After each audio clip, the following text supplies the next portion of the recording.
Krishna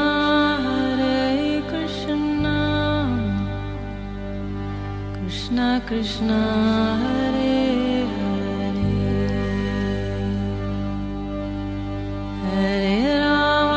Hare Rama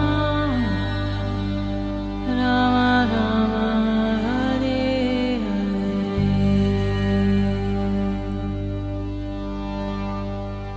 नमस्कार, radio मानव रचना 107.8 FM पर मैं हूँ सरता आपके साथ। तो शुरू हो चुका है प्रोग्राम आत्मदर्शन, जी है प्रोग्राम जिसमें हम बात करते हैं श्री कृष्ण की कथाओं की, उनकी लीलाओं की। और आजकल हम इस प्रोग्राम में जिस विषय पर चर्चा कर रहे हैं वो है श्रीमद् भागवतम के उपाख्यान। पिछले एपिसोड में हमने ध्रुव महाराज जी की बहुत ही रोचक कथा जानी और हमेशा की तरह इस प्रोग्राम में अपना ज्ञान हमारे साथ बांटने के लिए स्टूडियो में मौजूद हैं रागलेखा दासी जी, चरणाश्रित युगाचार्य श्री श्रीमद् भक्ति वेदांत नारायण गोस्वामी जी की शिष्या। रागलेखा दासी जी, आपका स्वागत है हमारे स्टूडियो में। हरे कृष्णा। रागलेखा दासी जी, बहुत ही सुंदर कथाएं हम जान रहे हैं आपसे इस श्रीमद् भागवतम के उपाख्यानों के दौरान। और आज हम आपसे जानने वाले हैं महाराज पृथु जी की कथा। ये कथा क्या है, हमें क्या संदेश देती है, चलिए जानते हैं रागलेखा दासी जी से। जी। एक राजा थे अंग, उनकी पत्नी थी सुनीता। तो एक बार राजऋषि अंग ने अश्वमेध महायज्ञ का अनुष्ठान किया जी। उसमें सारे वेदवादी ब्राह्मणों ने आवाहन करने पर भी देवता लोग अपना भाग लेने नहीं आए। तो ब्राह्मण कहने लगे कि हम लोग जो आहुति के रूप में जो भी घृत आदि प्रदान पदार्थ हवन कर रहे हैं, हवन में डाल रहे हैं, उसे देवता लोग स्वीकार नहीं कर रहे। अच्छा। और होम सामग्री भी दूषित नहीं है और वेद मंत्र भी बलहीन नहीं है और ऋत्विक जो है वो भी सब नियमों का पूर्णतः पालन कर रहे हैं। तो कहाँ क्या त्रुटि हुई है?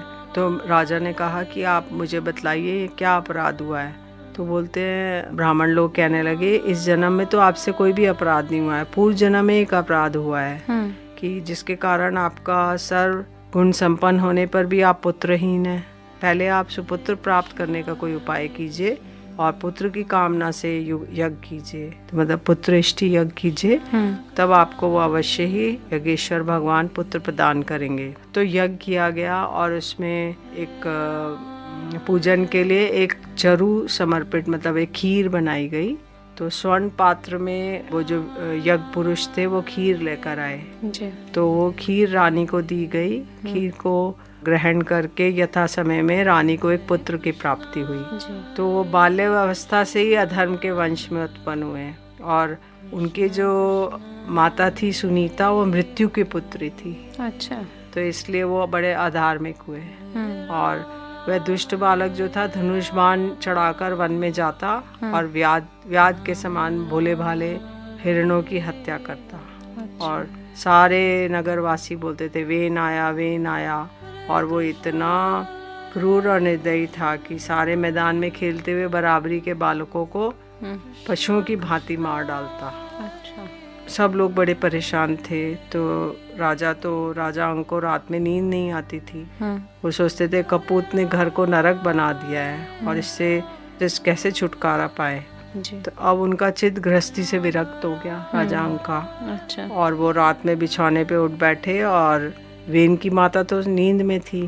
तो राजा ने सबका मोह छोड़ दिया और उसी समय वो महान ऐश्वर्य से भरे राजमहल से निकलकर वन को चल दिए।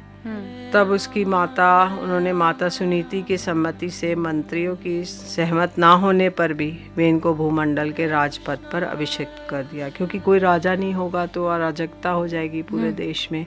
तो वेन यद्यपि योग्य नहीं थे क्योंकि बड़ा दुष्ट था। मंत्री लोग नहीं चाहते थे कि वो राजा बने, किंतु अब उन्हें बनाना पड़ा विवश होकर। अच्छा। तो अब वो तो जो था वो अपने को सबसे महान समझने लगा और महापुरुषों का अपमान करने लगा राजा वेन। अच्छा। तो वो कहता था अपने देश में कि कोई भी ब्राह्मणों को कभी भी किसी प्रकार का यज्ञ ना करे, दान ना दे, हवन ना करे, और ये ढुंढोरा उन्होंने पिटवा दिया और सारे धर्म कर्म बंद करा दिए। तो अब सारे ब्राह्मण कहने लगे कि हमने इसे प्रजा रक्षा करने के लिए नियुक्त किया था और आज ये इसी को नष्ट करने के लिए तुला हुआ है। तो ब्राह्मण जाके उससे कहने लगे कि आपके राज्य में ब्राह्मण लोग यज्ञ ही नहीं करेंगे और उनकी पूजा से भगवान यदि देवताओं को मनचाहा फल देने के लिए वरदान देंगे तो ये सब आपने बंद करा के तो देवताओं का तिरस्कार करा दिया है। जी। तो वेन ने कहा तुम लोग बड़े मूर्ख हो, तुम्हारी अधर्म में ही धर्म बुद्धि तुमने कर रखी है, तभी तो तुम जीविका देने वाले मुझ साक्षात पति को छोड़कर किसी दूसरे जार पति की उपासना करते हो। और ये तो ऐसे ही बात हुई जैसे उल्टा स्त्रियां अपने विवाहित पति से प्रेम न करके किसी पर पुरुष में आसक्त हो जाएं। तो राजा तो सर्व देरमय होता है। तो हे ब्राह्मणों, तुम मत्सरता छोड़ दो और सभी कर्मों द्वारा मेरा ही पूजन करो और मुझे ही बलि समर्पण करो। भला मेरे सिवाय और कौन अगर पूजा का अधिकारी हो सकता है। स्वयं को भगवान समझने लगा वेन। जी। तो अपने को बड़ा बुद्धिमान समझने वाला वेन ने जब मुनियों का इस प्रकार अपमान किया तो वे अत्यंत कुपित हो गए और वो कहने लगे मार डालो, मार डालो, इस स्वभाव से दुष्ट पापी को मार डालो। यदि ये जीता रह गया तो कुछ ही दिनों में संसार में आपको अवश्य ही भस्म कर डालेगा। तो दुराचारी किसी प्रकार राज सिंहासन के योग्य नहीं है, क्योंकि ये निर्लज साक्षात यज्ञपति भगवान विष्णु की ही निंदा करता रहता है। अब भगवान की निंदा करने के कारण ये पहले ही मर चुका है, इसलिए केवल हुंकारों से ही इन्होंने उसका काम तमाम कर दिया। इधर वेम की शेखवाकुल माता सुनीता मंत्र आदि के बल से अन्य युक्तियों से पुत्र के शव की रक्षा करने लगी। अब जब ऋषियों ने ऐसा विचार कर ही रहे थे तो उन्होंने सब दिशाओं में धावा करने वाले चोरों और डाकुओं के कारण उठी हुई बड़ी भारी धूल को देखा, क्योंकि चोर डाकू आ गए और राज्य पे आक्रमण करने लगे। अच्छा। तो क्योंकि राजा वेन के मर जाने से अराजकता देश में फैल गई, ऐसा निश्चय कर उन्होंने मृत राजा की जांग को बड़े जोर से मथा ऋषियों ने। अच्छा। तो उन्होंने एक बौना पुरुष उत्पन्न हुआ जांग अच्छा। को मतने से। वह कौवे के समान काला था और उसकी सारी जो अंग और खास करके भुजाएं बहुत मोटी थी। और उसने बड़ी दीनता और नम्र स्वभाव से कहा कि मैं क्या करूं। तो ऋषियों ने कहा निषिद्ध बैठ जा। इस प्रकार से वे निषाद कहलाया। अच्छा। तो उसके जन्म लेते ही राजा वेन के भयंकर पापों को अपने ऊपर ले लिया, इसलिए उसके वंशधर निषाद भी हिंसा, लूटपाट, पाप कर्मों में रत रहते हैं। अतः वे गांव और नगर में न टिककर वन और पर्वतों में ही निवास करते हैं। अच्छा। तो वो सारे पाप अपने पिता के उसी ने ले लिए। अब उसके बाद ब्राह्मणों ने जो पुत्रहीन राजा वेन की भुजाओं का मंथन किया। पहले जंगा का किया तो नैषाद पैदा हुआ, किंतु उसके बाद उन्होंने भुजा का किया। तब एक स्त्री और पुरुष का जोड़ा उत्पन्न हुआ। अच्छा।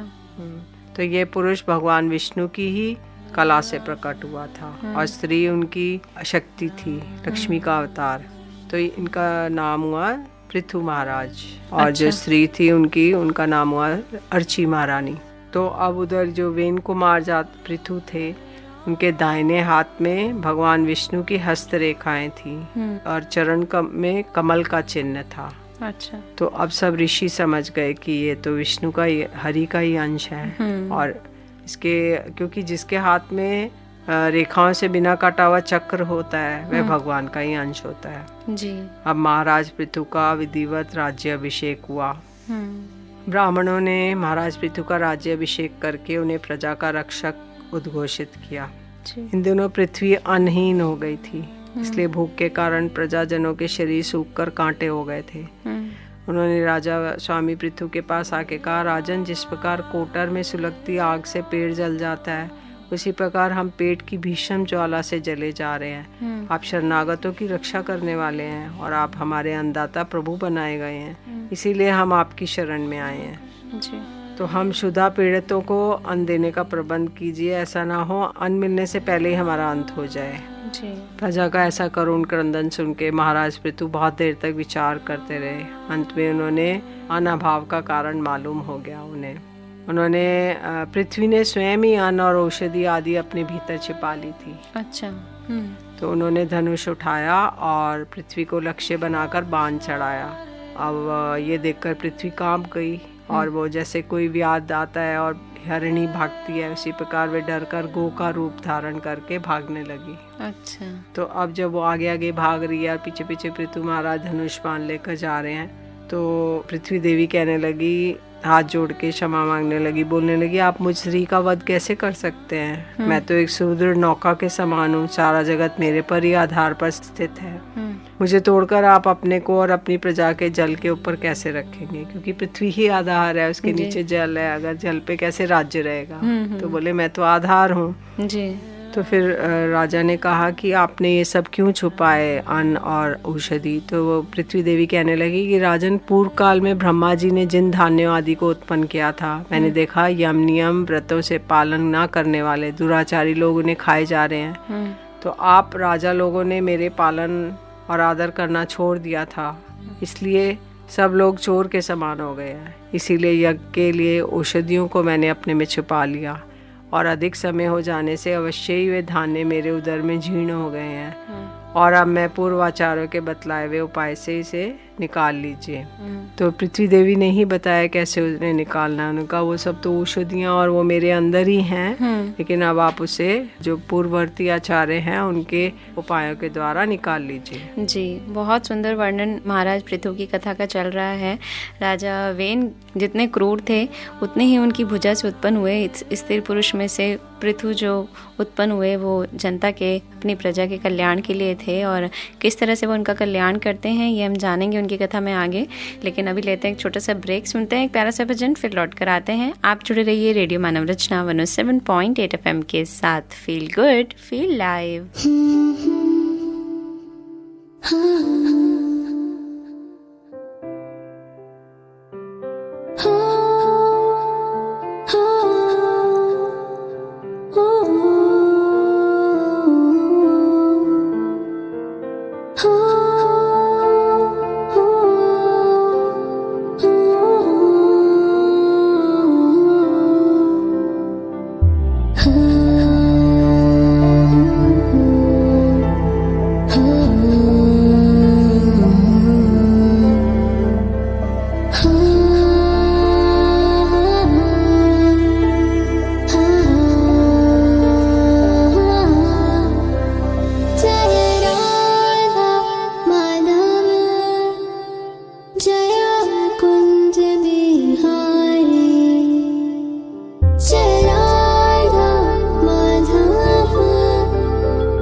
Krishna Krishna Hare Hare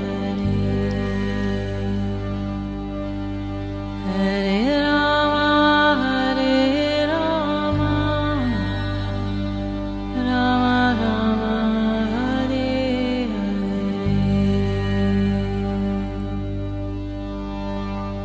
स्वागत है आप सभी का एक बार फिर रेडियो मानव रचना 107.8 FM पर। मैं हूं सरिता आपके साथ। प्रोग्राम चल रहा है आत्मदर्शन और जान रहे हैं श्रीमद् भागवतम के उपाख्यान, जिसमें आज हम जान रहे हैं महाराज पृथु की कथा। लाडली खदासी जी हमारे साथ स्टूडियो में हमेशा की तरह मौजूद हैं और अभी पृथ्वी देवी जी से प्रार्थना की गई कि सब औषधि और जो उनके अन्न वगैरह हैं वो वापस उन्हें दिए जाएं, जिन्हें पृथ्वी ने अपने अंदर भीतर छुपा लिया था।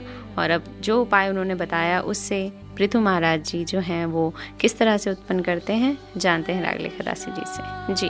तो पृथ्वी देवी ने कहा, आपको अन्न की आवश्यकता है तो आप मेरे योग्य कोई बछड़ा लाइए, दोहन पात्र लाइए और दोहने वाले की व्यवस्था कीजिए, और उस बछड़े के स्नेह से मैं दूध के रूप में आपको सभी अभिष्ट वस्तुएं दे दूंगी।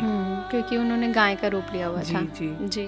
तो महाराज पृथु ने स्वयंभू मनु को बछड़ा बनाया और हाथ में समस्त धान्यों को धो लिया। सारे धान्य आ गए उनके हाथ में। तो अब पृथु के समान अन्य विज्ञ जन भी आ गए और वो जो लोग लेना चाहते थे कुछ कुछ, तो उन्होंने, तो अब पृथ्वी देवी ने सारी उनकी अभिष्ट वस्तुएं उन लोगों को भी दी। तो ऋषियों ने बृहस्पति जी को बछड़ा बनाया और इंद्रिय रूपी पात्र में पृथ्वी देवी से वेद रूपी पवित्र दूध दूहा। तो वेद ले लिया ऋषियों ने। और देवताओं ने इंद्र को बछड़े के रूप में सुवर्णमय पात्र में अमृत, वीर्य और मतलब मनोबल, इंद्रिय बल और शारीरिक बल लिया, दूध दोहा। क्योंकि देवता लोग तो चाहते हैं कि अमृत मिल जाए जिससे वो मरे नहीं, और सारा मनोबल आ जाए, इंद्रिय बल आ जाए, शारीरिक बल आ जाए। फिर दैत्य और दानवों ने प्रहलाद जी को बछड़ा बनाया और लोहे के पात्र में मदिरा और आसव रूपी दूध दोहा। क्योंकि दैत्य को तो आसव पान करना है, मदिरा पान करना है, तो उन्होंने वही दोहा।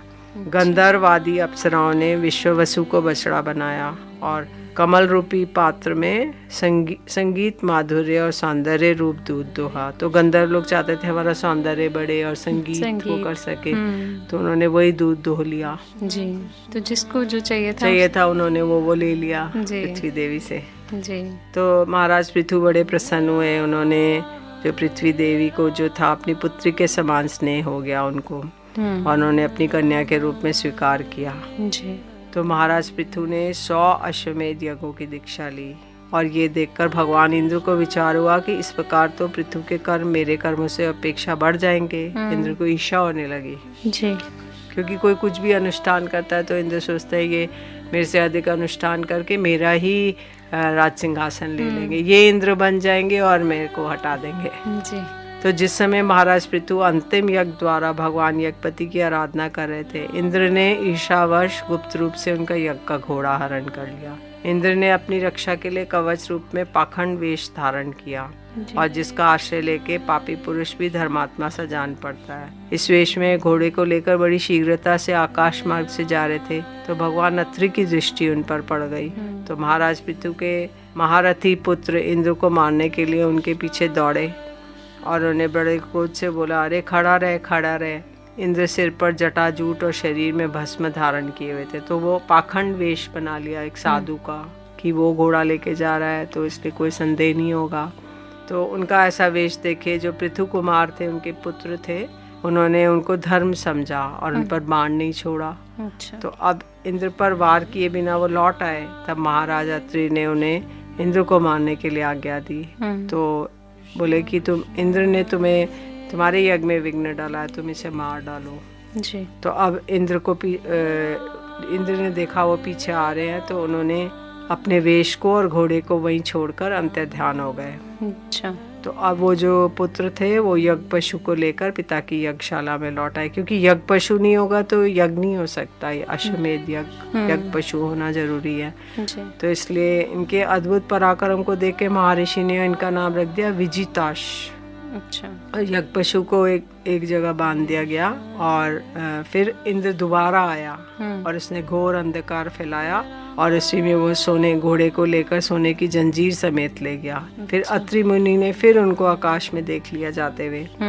तो अब वो कपाल और खटवांग देखकर पृथुपुत्र ने मार्ग में कोई बाधा ना डाली। अब वो अब दूसरा नया वेश धारण करके आया, जिसमें खोपड़ी लेकर आया और खटवांग लेकर आया। अच्छा। तो अब पृथुपुत्र ने फिर नहीं उनको मारा। फिर अत्रि ने फिर उनको उकसाया कि तुम जाकर इसको बांध चलाओ। तो अब देवराज इंद्र फिर से उस वेश को और घोड़े को छोड़कर अंतर ध्यान हो गए। तो विजिताश्व वो घोड़ा लेके पिता की यज्ञशाला में आया। तो इसलिए इंद्र ने अश्वहरण की इच्छा से जो जो रूप धारण किए वह पाप के खंड होने के कारण पाखंड खिलाए। अच्छा।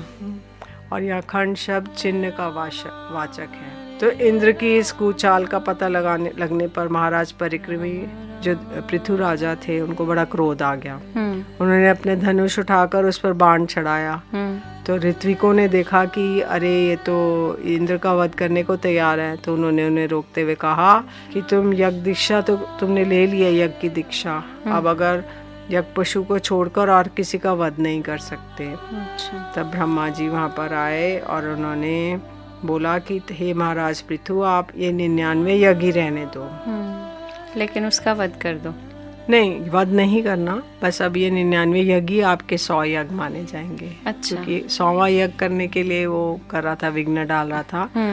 तो अब और अनुष्ठानों की तुम्हें यज्ञ अनुष्ठान की आवश्यकता नहीं है। अच्छा। तो भगवान ब्रह्मा जी के समझाने पर महाराज पृथु ने यज्ञ का आग्रह छोड़ दिया और इंद्र के साथ प्रीतिपूर्वक संधि भी कर ली। अच्छा। फिर सदापूर्वक उन्होंने ब्राह्मणों को दक्षिणाएं दी। ब्राह्मणों के सत्कार से संतुष्ट होकर उन्होंने अमोघ आशीर्वाद दिए। फिर महाराज पृथु के 99 यज्ञों से यज्ञ भोक्ता भगवान विष्णु भी वहाँ पे बड़े संतुष्ट हो गए और वो इंद्र के सहित वहाँ पर उपस्थित हो गए। तो उन्होंने कहा, राजन, तुम्हारे 100 अश्वमेध पूरे करने के संकल्प में विघ्न डाला इंद्र ने, अब ये तुमसे क्षमा चाहते हैं, तो तुम इन्हें क्षमा कर दो। अच्छा। तो भगवान विष्णु ने कहा कि आप कुछ वरदान मांगिए, क्योंकि मैंने आपको दर्शन दिया है। तो महाराज पृथु बोले कि आप वर देने वाले ब्रह्मा आदि देवताओं को भी वर देने में समर्थ है। तो कोई भी बुद्धिमान पुरुष आपसे देह अभिमानी के भोगने योग्य विषयों को कैसे मांग सकता है? और मैं तो तुच्छ विषयों को आपसे नहीं मांगता। आप मुझे 10,000 कान दीजिए, जिससे मैं आपकी सब लीला कथाओं को सुनता रहूं। तो 10,000 कान। तो बोले सारे शरीर में कान ही कान हो जाएंगे तो कितने कुरूप हो जाएंगे। उंगी भर के कान दे दिए। तो मतलब इसका अर्थ है कि 10,000 कान, मतलब एक ही कान में इतनी शक्ति आ जाए कि सब जगह जहाँ जहाँ कथा हो रही है वो सब सुन सके।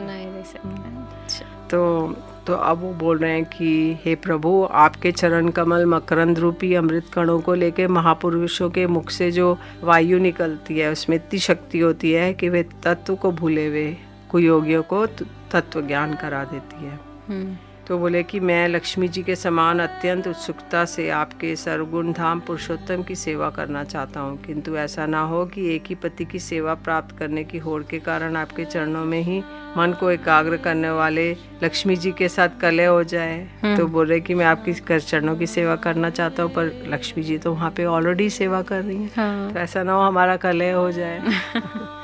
जी। तो इसलिए बोले कि लक्ष्मी जी के हृदय में मेरे प्रति विरोधी भावना होने की संभावना तो है ही, जिससे आपके सेवा कार्य में उनका अनुराग है, उसी के लिए मैं भी लालायित हूँ। किंतु आप दीनों पर दया करते हैं और आपको तुच्छ कर्मों को बहुत करके मानते हैं, इसलिए मुझे आशा है कि हमारे झगड़े में भी आप मेरा ही पक्ष लेंगे। जी। जब महाराज पृथु वहाँ पे प्रजा पालन कर रहे थे तो एक बार उनके बाग में 4 मुनि आए। तो सनक सनातन आदि आए, वे आकाश से उतर कर आ रहे थे। तो राजा पृथु ने उनकी विधिवत पूजा की। तो उन्होंने उनसे पूछा कि संसार में जलते हुए संतप्त जीवों के लिए आप तो परम सुहृद हैं, तो मैं पूछना चाहता हूँ संसार में मनुष्य का किस प्रकार कल्याण हो सकता है? तो सनक सनातन आदि ने उन्हें बहुत कल्याण के साधन बताए और आत्मा से भिन्न देह आदि के प्रति वैराग्य का बताया, और बोले कि धन और इंद्रियों के विषयों का चिंतन करना मनुष्य के सभी पुरुषार्थों को नाश करने वाला है। तो धन और इंद्रियों का चिंतन मत करो, और इसकी चिंता से वे ज्ञान विज्ञान से भ्रष्ट होकर वृक्षादि स्थावर योनियों को जन्म पाता है। इसलिए जिसे अज्ञान अंधकार से पार होने की इच्छा है, वह पुरुष विषयों की आसक्ति में कभी नहीं पड़े। फिर सनक सनातन ने और उपदेश दिया कि संत महात्मा के चरण कमल ना उनकी जो अंगुली दल से छिटकती हुई छटा है, उससे सारी अहंकार रूपी ग्रंथि को वो छिन्न भिन्न कर डालते हैं और समस्त इंद्रियों का प्रत्याहार करके अंतकरण को निर्विषय करने वाले सन्यासी भी वैसा नहीं कर पाते। तो तुम उन सर्वाश्रय भगवान वासुदेव का भजन करो। तो भगवान पृथु महाराज ने उनका भगवान का भजन में लग गए और फिर भगवत धाम प्राप्त किया। जी, बहुत खूबसूरत। महाराज पृथु ने जो है वो किस तरह से जगत का कल्याण किया, अपनी प्रजा की सुरक्षा की, ये सब हमने जाना, और किस तरह से उन्होंने भगवान की भी प्राप्ति की यज्ञ करके, ये सब जाना हमने रागलेखा दासी जी से। बहुत ही सुंदर ये प्रसंग था महाराज पृथु जी का। आत्मदर्शन प्रोग्राम के विषय में अगर आप भी कुछ कहना चाहते हैं, आपकी कोई राय है, तो आप हमें SMS कर सकते हैं 8010781078 पर। तो आज प्रोग्राम आत्मदर्शन में बस इतना ही। आगे और भी जानेंगे अगले एपिसोड्स में बहुत कुछ रागलेखा दासी जी से। लेकिन अभी के लिए रागलेखा दासी जी, आपका बहुत बहुत शुक्रिया हमारे स्टूडियो में आने के लिए। हरे कृष्ण। तो अभी के लिए मुझे इस प्रोग्राम से दीजिए इजाजत और सुनते रहिए रेडियो मानव रचना 107.8 FM पर आने वाले और भी प्रोग्राम्स को। Feel good, feel live.